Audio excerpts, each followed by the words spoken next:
What is going on, guys? Welcome to the channel. I thought this would be a great way to start off the channel is to rank the top 50 or so star players in the NBA and give my opinions on them. I would like to give a big shout out to Boxberry Hearn for making this tier list. You guys can go follow his Twitter right there. But basically for this tier list, top tier is, elite number one options on a championship team. These are the guys that are the top of the NBA, top 5 or so players that can absolutely lead a team to a championship any given year. Number one option but needs more help is the second tier. These are guys that are clear number one options consistently on their teams, but they just might need a little bit more help than some of these guys in elite number one option tier. Right below that, we have elite number one potential. These are players that are very, very young. The sample size is not big enough yet, and they might not even be in their prime yet, but honestly have all of the potential in the world to be in this top tier. We just haven't seen them in their prime and haven't seen enough of them playing at their best. Below that, I have high-end number two option. These are guys that are very, very good complementary pieces on a team that can be a number two option on a championship team. And these are the high-end versions of that. So, they might not be good enough to have elite number one potential or lead a championship team, but they're certainly good enough to be the number two option. Under that, we have low-end number two option. These are players that definitely good enough to be number two options, but maybe are a little inconsistent or you would prefer someone else in that role. Just below that, we have high-end number two potential. So basically, these are guys that, again, kind of like elite number one potential. We haven't really seen them in their prime yet. Maybe they're young players who haven't fully developed yet. At the bottom, we have needs to play more. These are guys that are probably unbelievable talents, but we just haven't seen enough of them on the court in the last few years to make a solid ranking for them. So it would be tough to rank someone like Zion Williamson, for instance, because we just haven't seen enough of him on the court to make a fair assessment of what tier he would go in. Without further ado, let's just get right into this ranking, folks. All right, so the first player, we have Lauri Markkanen. I'm going to go with high-end number two potential. Last season, he was the most improved player. I do have my concerns about him being a number one option, as I don't think he's quite that good. We just haven't seen enough of him on a competitive team. I think high-end number two potential is very fair for Lauri Markkanen. Next up, we have Jrue Holiday. I would say low-end number two option. I love Jrue Holiday, former Sixer, one of the best perimeter defenders in the NBA, if not the best. But I just feel like his offensive game might not have as much upside as some of the other guys on this list to say high-end number two option. As you guys know, he was probably the number three option on the Bucks in 2021 during their championship year. So I think this is fair, low-end number two option for Jrue Holiday. Excellent player, one of my favorites in the league. Chris Middleton, I'm going to go high-end number two option because that's what he is, that's what he was. I think the Chris Middleton hate has gone a little bit overboard. Listen, Chris Middleton is still one of the best number two options in the league. Coming off that ACL injury, didn't play probably much as he would have wanted to, and was probably still a little hindered from that injury during the playoffs. So I would say with the Bucks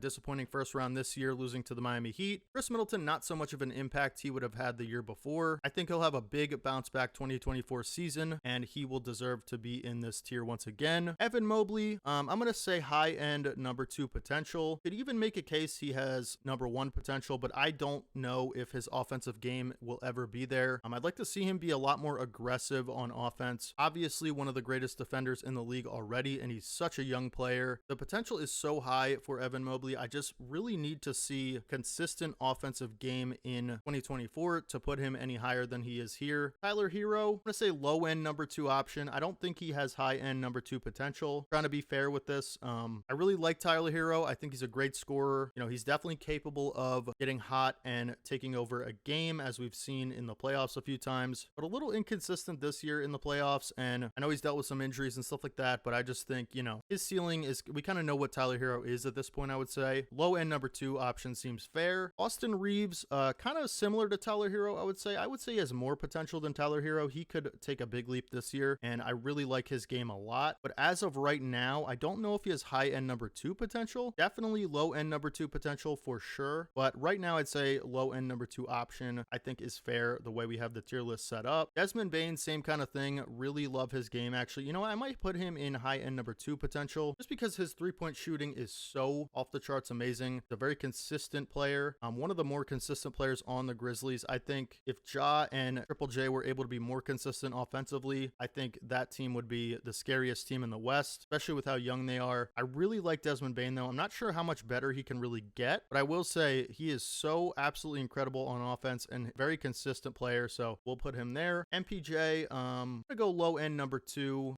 because I think think, again, this guy is really good at shooting the ball. Obviously, one of the best three-point shooters in the league, I would say. We know he's a number 3 option on a championship team. We just saw that this year, and he was an excellent one at that. So one of the best shooters in the league for sure. I think if you're a team and MPJ is your low-end second option, and you have another guy similar and, elite number 1, then that is an incredible team that I would be definitely afraid of, like the Nuggets. Andrew Wiggins, I'm going to put in the same tier. A lot of low-end number 2s I'm seeing here, but honestly, Andrew Wiggins, kind of a disappointing year for me, maybe like in the playoffs. I feel like I didn't really notice him on the floor all that much. I don't know if that was because of the scheme that they decided to go with in that Lakers series. Just didn't see enough of Andrew Wiggins making an impact. I'm not saying he didn't, but obviously in 2022, his impact was massive. You could argue he was the second best player on that team that won the championship, so definitely low-end number 2 option. I think at times he could even be high-end number 2 option. His incredible perimeter defense, and he gets going offensively. That's a scary sign for the Warriors. Bradley Beal, I'm going to go high-end number 2. I have my doubts about him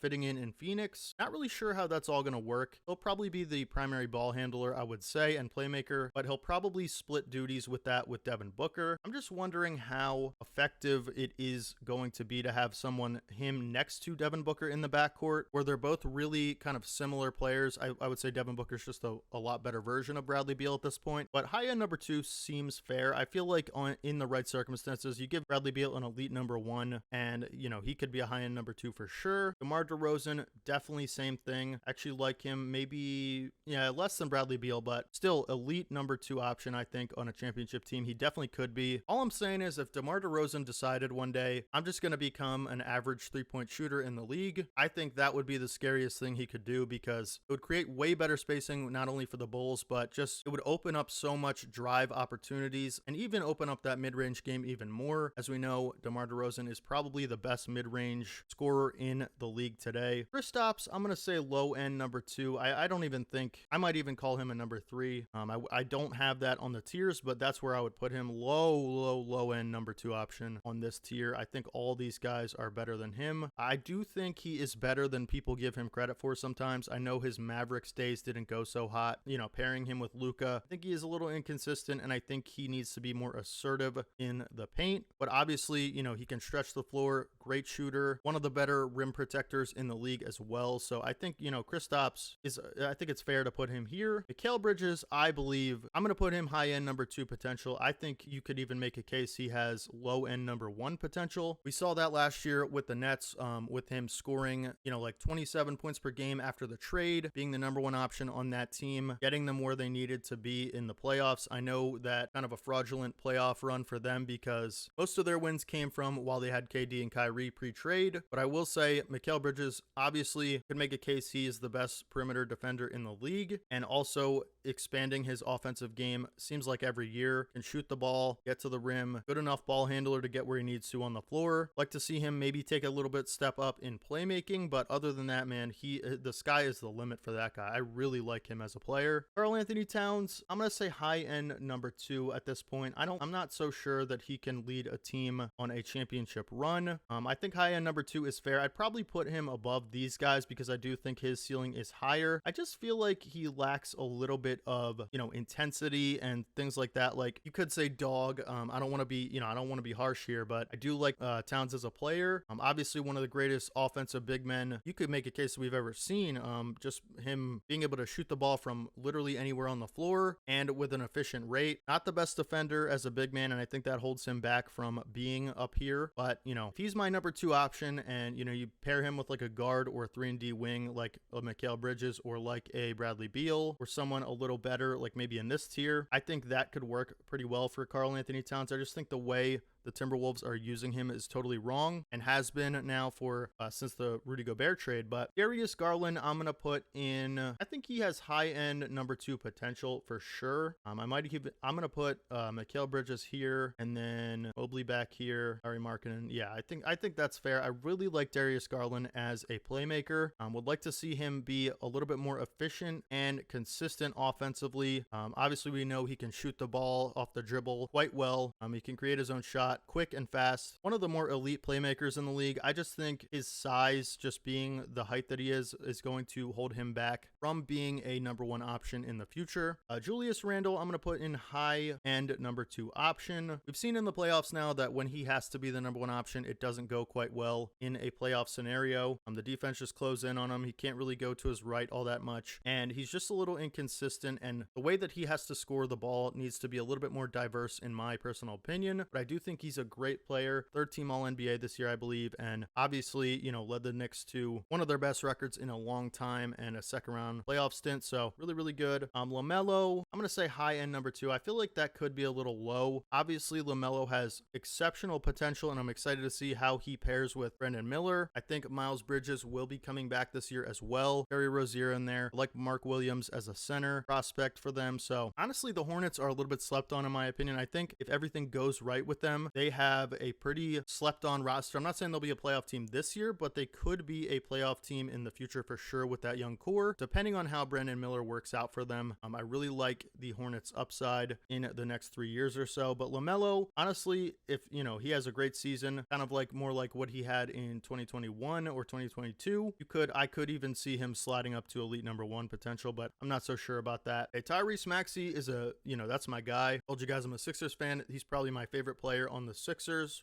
You can't really not love this kid. He just plays with such a joy and a passion. He loves the game. Hard worker. He improves every single year. I'm really curious to see. At the time of me recording this video, we still do have James Harden on the roster, but if Tyrese Maxey does become the lead ball handler for the Sixers and gets that role of lead playmaker, kind of setting up Joel Embiid, trying to do more of the James Harden stuff with the pick and roll, I feel like he could even end up here. But right now I'm going to put him at high end number 2 potential. I do think kind of like a Darius Garland scenario where I think he is one of the best shooters in the league, one of the best young shooters in the league. So consistent from outside, got great range. I'd like to see him open up a little bit more of a mid-range game and to be able to create his own shot a little bit more, inside the arc. But I will say, man, Tyrese Maxey, such high potential, especially if he can take that playmaking leap. I mean, he could be high end number 2 for sure. I just think, like Darius Garland, his size will hold him back a little bit defensively, but also just in how he's able to score the ball. Love Tyrese Maxey, probably my favorite player on the Sixers. Zach LaVine, I'm going to say high end number 2 option, kind of like DeMar DeRozan. I put him a little bit up here, probably, above Bradley Beal. I just feel like I don't love the impact that Zach LaVine has had on winning teams since he's been with the Bulls. He has so much talent. He has all the talent in the world. All-time great leaping ability and athleticism. Scorer, can create his own shot, can do all the things he needs to offensively. I just feel like we haven't seen that translate to winning basketball games. I know that's not all his fault. I don't love how they've constructed the roster in Chicago, but I will say I'd like to see Zach LaVine win more games as kind of 1A, 1B that they have with him and DeRozan. Just hasn't really worked out so well, but all the talent in the world. I think if he was somewhere like the Lakers, which was rumored probably a couple of years ago, but say he goes to the Lakers and he is playing with LeBron and AD, he has the potential to make that team 10 times better than it is right now. So Zach LaVine, high end number 2. Jalen Brunson, I personally think is, he's one of my favorite players in the league. Love what the Knicks did by signing him to a long-term deal, in the offseason. He turned out to be the signing of the offseason last year and led the Knicks to that playoff run. I think he is high end number 2. I do think his size limits him a little bit. Like to see him be a little bit more consistent from 3, but just his dog and his effort and his fight. He went to Villanova. A lot of those Villanova guys have that kind of competitive spirit to them. He's never going to quit on you. He's never going to give up. Extremely skilled with the basketball, scoring, playmaking, not the best defender, but I would say Jalen Brunson, man, he could be the best number 2 in the league if given the right star player. Domantas Sabonis, I really like as a player. I think his lack of defensive rim protection is going to hold the Kings back. I'm not really sure how. It's kind of a Karl Anthony Towns type thing. I do think Towns is a way better defender than Sabonis, but honestly, man, I think it's going to hurt them. They would have to pair him with, a big that can defend the rim, like kind of an athletic big, which it doesn't seem like they're trying to do. I don't know. I think Domantas Sabonis, high end number 2 for sure. To put him right below Randle.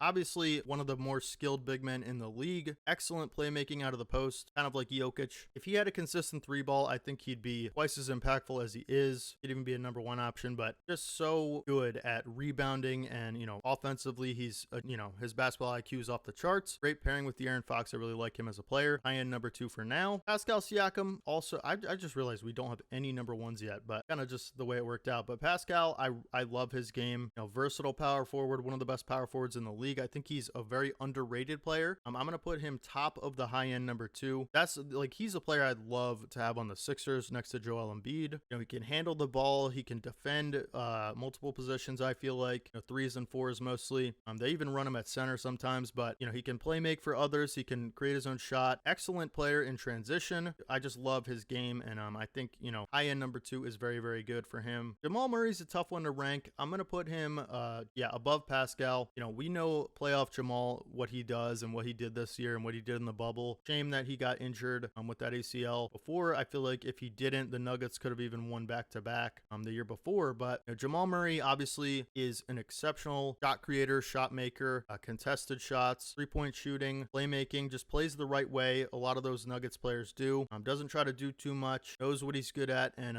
just a world-class shot maker. And I love Jamal Murray. I think he is definitely deserving of this high-end number 2 option. I'm actually going to slide DeMar DeRozan down low-end number 2 option, probably in front of like Tyler Hero. But all like up here, these guys, these guys are really, really good players. As a number 1 option, they will only get you so far, but that's not to say that they're bad or anything. These are top 30 or so best player in the world type players. These guys are incredible. Triple J, I'm going to put at low end number 2. I think I'd probably rather have him than Kristaps, but I just feel like his offensive game is pretty limited at this point. He is capable of getting hot. Not the best 3-point shooter. Would like to see, that is something that he does pretty well, but not, I feel like, very good or elite. Obviously, defensive player of the year, best defender in the league right now, I would say, if not the best in a lot of people's minds. Definitely top 3. You can't deny that. One of the better rim protectors we've seen in quite some time. Great athlete. Can score the basketball a little bit. He's not, wouldn't say the best scorer. Definitely that is his weakness, but the fluid offensive game is definitely lacking a little bit. But I would say that he is a pretty solid low end number 2 for now, just because of his defense and his occasional offensive outings like you saw against the Lakers a couple times in the playoffs. James Harden is a weird one to rank. I actually am a little bit higher on him than most people are right now. I know that's not saying much because I'm not very high on him at all. Love James Harden, one of my favorite all-time players. Just the game that he has is just, we've never really seen much like it. Obviously, he's getting a little older. I wouldn't say he's washed or anything.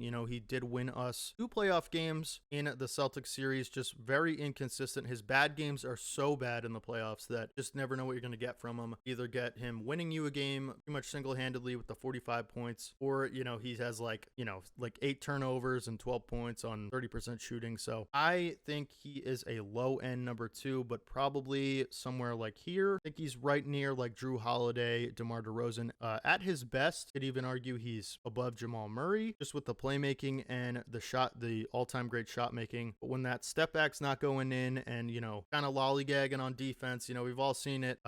Doesn't hustle on defense, doesn't get back, and, dribbles the air out of the ball, waits 16 seconds on the shot clock to get any kind of offense. Hard to win when that is second best player against elite teams like the Celtics. I would say low end number 2. Bam, I'm going to put at the top of low end number 2. I think Bam's high end number 2 actually, because he's been to the finals twice as the second best player on the Heat. Like I said about Triple J, I think, the defensive versatility is so exceptional. The lack of consistency offensively and not having, too much to go to in the post is definitely holding Bam back. If he could have a consistent offensive game, like a really good mid-range shot, or just not having to rely on offensive rebounds and hustle points, stuff like that, and just being more athletic than the other player, I think Bam would easily be high-end number 2 because of the defense alone, and then you add a consistent bag to that defense, high-end number 2. But as for right now, I put him here. Brandon Ingram, I think he is low-end option number 2, but I would say above like DeMar DeRozan and Tyler Hero and those guys. I think he, with a really good season, it's just tough because he hasn't had, consistent number 1 next to him like Zion. The Pelicans have pretty good depth and a young core and stuff like that, but PI is just in kind of a weird spot where he's not really a number 1 on a winning team yet, but like consistently, but he's also, I don't think he can be I don't think you could say anything bad about him being a number 2 on like a really good winning team. I think that'd be just fine. I think like DeMar DeRozan, Drew Holiday, I think he's better than DeMar DeRozan and these guys, but I wouldn't say that impact on winning is just as good as Drew Holiday consistently, or, James Harden when he is James Harden. So Paul George, I would like to put him here, top of the top of high end number number 2. But honestly, man, I might even have to put him here.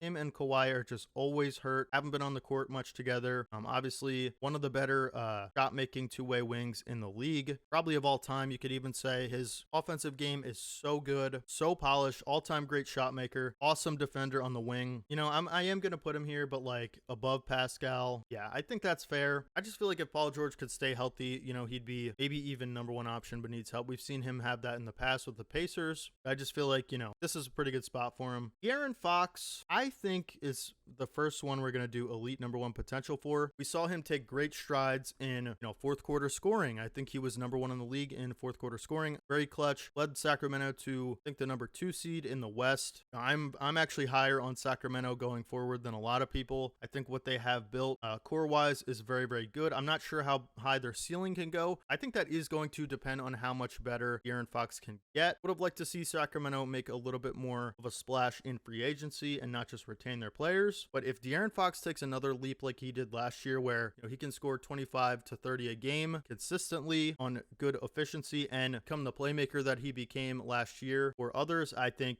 obviously one of the more athletic guards in the league. De'Aaron Fox, so good. I feel like he's, just at the cusp of being a number 1 option, but needs more help than these guys. But Trae Young is definitely a hard one to rank. We've seen him carry a team to the Eastern Conference Finals, although my Sixers did choke that series away, giving him kind of a free pass, but he did that. You got to give him credit for that. He made that possible. Clear number 1 option on that team, not even close. And I just feel like I'm not sure how repeatable that is going to be, as we've seen. Don't love what the Hawks have done roster-wise, but I just feel like his ceiling is a little bit lower than maybe we thought early on in his career. He can score 30 and give you 10 assists at any point. He's a defensive liability, and we've seen with bigger matchups like Jimmy Butler, like, Miami Heat defense, he struggles against certain matchups, and I just think that that's kind of a big deal if he, some of that comes from not having to be the whole offense of his team. But I'm going to do elite number 1 potential. I think you can make a case he's right there with De'Aaron Fox as one of the better young guards in the league, probably top 3, top 4. Anthony Edwards, one of my favorite players to watch. Such good potential, elite number 1 potential for sure. Like a lot. I think he's a way bigger step up from these two. Maybe not like a ton from De'Aaron, but he could be right here in elite number 1 in a couple of years if things go well for him. Hate what Minnesota has done with their roster and supporting him with good talent, but I gotta say, man, Anthony Edwards in a couple of years, obviously I think everyone knows could be a top 10 to top 5 player. I just think Minnesota needs to figure something out, not have traded all their assets for Rudy Gobert. Ant needs more help. Minnesota, get this man some help. Jalen Brown, not really sure where to put Jalen Brown. People were really upset about him getting that contract. I don't see that as that big of a problem. If trying to think of who has similar contracts, like, Paul George makes upwards of $40 million. Obviously the dribbling stuff with his left is a big thing. People like to hate on him for it, but dude, I'm telling you, as someone who has had their team play against him in multiple playoff series, that guy scares me just as much as Tatum sometimes. Like, I don't know why people are saying he's not as good of a defender as he is, because he's locked down James Harden for, he just stuck on his hip for the entire game 2, game 3 until Doc Rivers finally made an adjustment. But Jalen Brown, overhated, especially with the contract and the dribbling with the left stuff. Happy for him to get paid. I would take him on the Sixers any day of the week. That's all I'm saying. That might be a controversial one, but I think he is that good. Tyrese Halliburton, if I'm going to put Trae Young here, I think Halliburton, another tough one to rank. I feel like give Tyrese, another superstar player, and he is similar to De'Aaron Fox level impact. Great 3-point shooter, can score whenever he wants to. Really, he's pretty efficient. Obviously, world-class playmaker, one of the best in the league. Awesome player, young player. Love to have him on the Sixers. I'm going to put him, let's be controversial. I don't care. Ja, elite number 1 potential. Not going to get into the off-court stuff. Would like him to figure that stuff out, because, man, it is fun watching that guy play basketball. An elite, all-time great athlete we've seen in the NBA at the guard position. Maybe even top 3, you could say, for point guards. Morants. So Ja Morant, elite number 1. I would put him just behind Ant, although I think they're pretty similar in potential. Donovan Mitchell, I actually think Donovan Mitchell could be right here. I mean, like, Donovan Mitchell is so good offensively. Obviously struggled a little bit in the playoffs this year along with Garland. First year together with that team. I think if Mobley takes another leap, that could be a scary, scary team moving forward. Donovan Mitchell, awesome scoring threat. He goes right here. Kyrie Irving, at this point, all I'm saying is I'm not a Kyrie hater or anything, but if you just look at it objectively, what he's accomplished since he left Cleveland, it's just not good enough.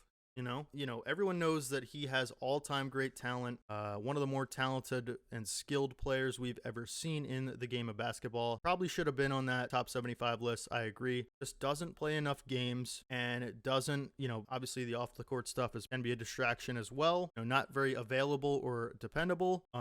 We saw with the Mavericks last year, it just didn't feel like he made that big of an impact. And honestly, him as a number 1 just isn't really a thing that has ever worked. So I'm gonna go high in number 2. Anthony Davis, I'm gonna go number 1, but needs help. I actually think above Donovan Mitchell here. Anthony Davis, when he is healthy and locked in and engaged in the game and assertive and all the things we love to see Anthony Davis be, we saw in 2020 what that looks like. That's a championship winning number 1 option. But I just feel like he does need more help just because of inconsistency in that type of aggression. And if he could be that Anthony Davis every single game, like the 2020 finals Anthony Davis that we saw, one of the better rim protectors I've ever seen, guard-like scoring skill set and offensive skill set. I mean, I think he is overhated for sure. Soft narrative and stuff like that. I don't think that's quite fair. Number 1 option, but needs more help is very fair.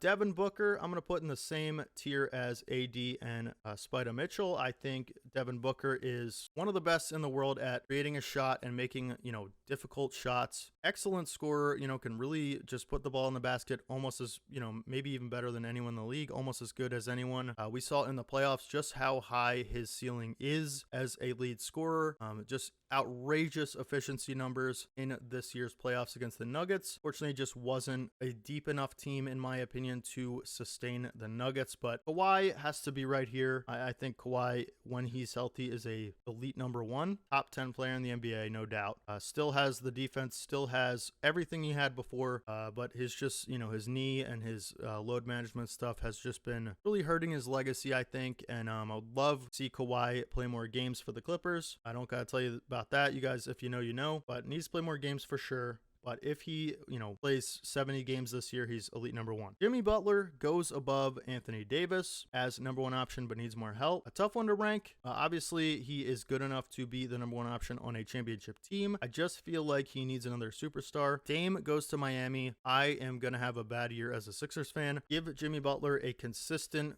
25-point scorer that has playoff experience, and I feel like it's over in the Eastern Conference. Dame, same thing as Jimmy, right there. Probably put him below AD, below Booker, above Donovan Mitchell. Shea, I might even bump up here because, he is just, the Thunder look really promising on paper. Shea has incredible talent and upside. Could be here even as soon as next year, in my opinion. He's already a top 10 player for me.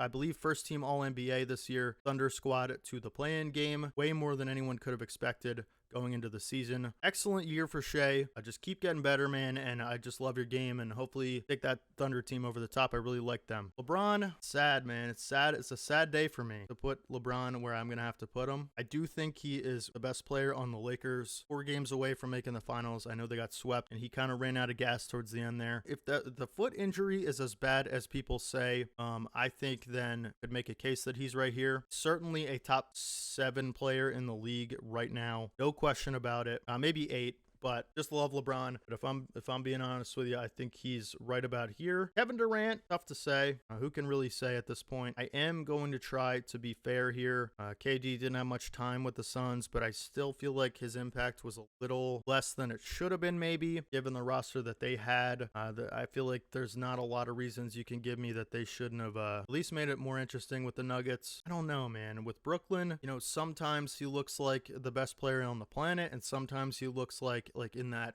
sweep to Boston series, that he just can't be a number one option. I'm going to go right here. At this point, I think he is obviously still capable of being the best scorer in the world. That's where I'm putting him now. Jayson Tatum has to be elite number one for me. Looking at it now, I think you can make a case that these two guys are elite number ones. Just don't know if that's fair to these other guys, because I feel like Jayson Tatum, I do have doubts about his inconsistencies in the playoffs game to game. I think you saw that a lot this year in certain series, certain games, game to game. I would love to see him just take over a series single-handedly, LeBron style, KD style with the Nets, Curry style at times. Just that's what I want from Jayson Tatum. I actually really hate the Celtics. I'm a Sixers fan, but if I'm objective and I'm a Celtics fan, that's what I want to see.